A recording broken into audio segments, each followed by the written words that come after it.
जब एक इंसान को कब्र में डाला जाता है, सबसे पहले अगर वो इंसान बदकार होगा जिसने दुनिया में अल्लाह की नाफरमानी की होगी, सबसे पहले कब्र उससे कहेगी दुनिया में जितने भी लोग चलते थे उनमें से सबसे ज्यादा नापसंद तू था।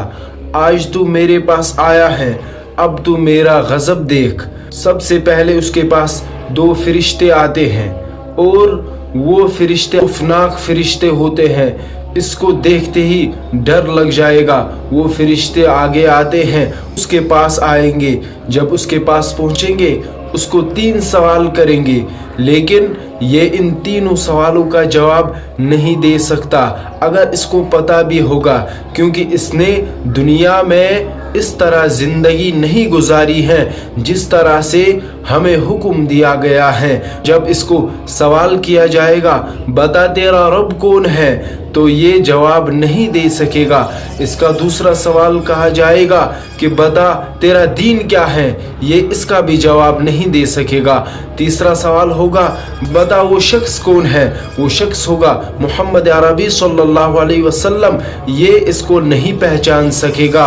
उसके बाद इसको अजाब शुरू होगा और कब्र इतनी तंग होगी कि हुजूर अकरम सल्लल्लाहु अलैहि वसल्लम ने इरशाद फरमाया, जब वो खिताब दे रहे थे तो ऐसे दोनों हाथ पकड़कर ऐसे कहा, और इसी तरह से कब्र भी दोनों साइड तंग हो जाती है और इसकी हड्डियों को चूर होता है।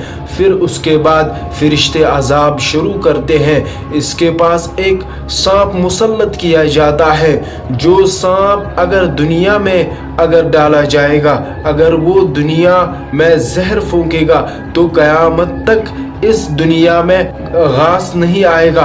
इतना सख्त वो सांप होगा, इसी पर मुसल्लत किया जाएगा। इसको इस तरह से अजाब होगा, कब्र भी तंग की जाएगी और सांप भी मुसल्लत किया जाएगा और बहुत से अजाब होंगे इसको। कब्र की पहली रात ऐसी होगी जब ये इंसान चीखेगा, चिल्लाएगा, वो चिल्लाने की आवाज सब सुनेंगे सिवाय जिन्न और इंस, इसके बगैर बाकी सब सुनेंगे। कब तक अजाब होगा? इसने जितनी नाफरमानी की होगी दुनिया में, इतना इसको अजाब होगा।